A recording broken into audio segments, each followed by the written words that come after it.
The mission of the plant-based treaty is to establish a global agreement that would be a companion to the Paris Agreement that puts food systems at the forefront of battling the climate crisis. Modeled on the Fossil Fuel Non-Proliferation Treaty, the plant-based treaty aims to halt the environmental degradation caused by animal agriculture and promote a fair and just transition to a more sustainable and equitable plant-based food system.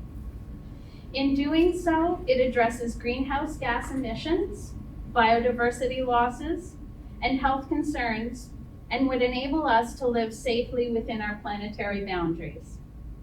It calls for a reversal of environmental damage through initiatives like reforestation and biodiversity restoration.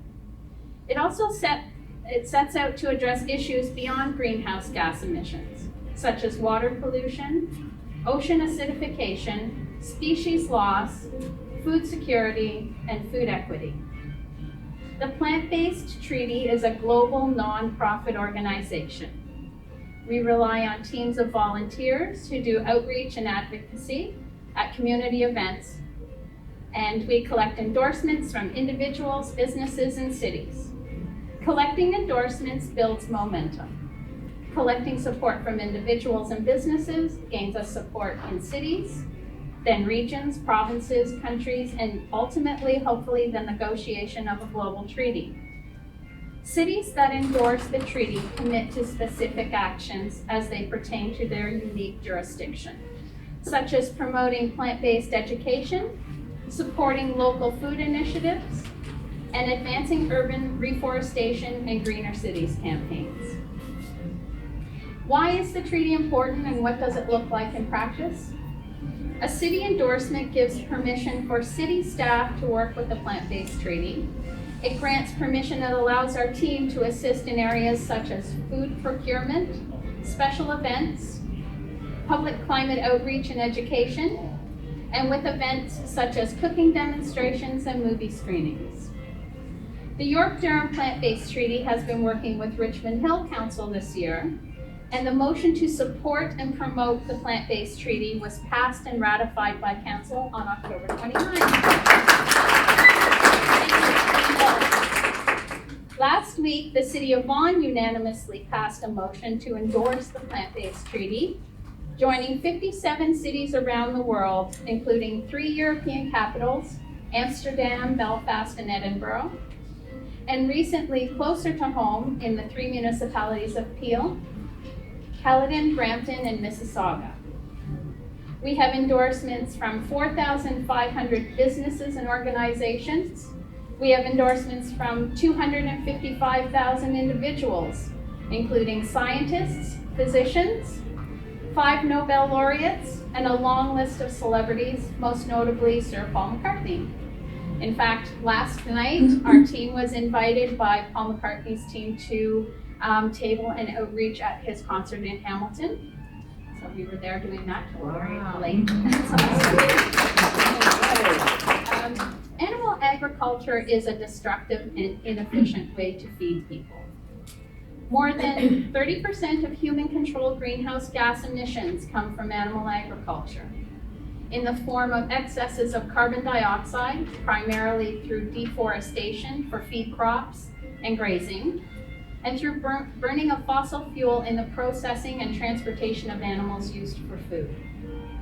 Additionally, animal agriculture is the greatest human-controlled source of methane and nitrous oxide, as Dr. Kassam mentioned, which have significantly greater warming effect than CO2.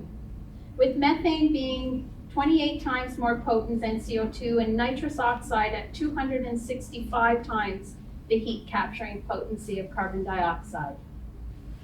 Animal agriculture also requires substantially more water to produce animal protein than horticulture does to produce plant protein at a rate of 80 to 100 times more water usage. Typically, it takes 10,000 liters of water to produce 1 single beef patty versus 4 liters of water to produce 1 veggie burger patty. Animal agriculture requires much greater land use than plant-based food systems do. 80% of agricultural land is used for livestock, grazing or growing their food. Only 16% of agricultural land is used for crops for direct human consumption. If everyone adopted a plant-based diet, total agricultural land use could shrink by around 75%, freeing up lands in the area that are equivalent to the size of all of North America and Brazil combined. If croplands in just North America shifted to crops that feed humans directly, we could feed everyone on the planet and an additional 4 billion people. We can't ignore this food injustice. This inequitable use of resources is the primary driver of global hunger and food insecurity. With all this land and water use, and animal agriculture still only provides 18% of the world's calories. Animal agriculture is also the greatest cause of eutrophication. This is the process where agricultural waste and runoff causes a body of water to become overly enriched with minerals and nutrients, primarily nitrogen and phosphorus. This leads to excessive algae growth, which consumes large amounts of oxygen. This condition creates dead zones that are fatal to aquatic life. The list of environmental damage from animal agriculture goes on and on. But I don't want to just deliver doom and gloom to you today. I want to let you know that there is hope. But this requires all individuals to act. What can you do? You can choose to leave meat and dairy and eggs off of your plate. You have the power to make a difference at every meal. If we all went plant-based, that alone would be sufficient to lower greenhouse gas emissions enough and buy us time, allowing slower mitigation measures to come into play. Things like carbon capture, low or zero emission transportation systems and their infrastructure to be built, and transition to global renewable energy. Please remember that you have the power to make a difference.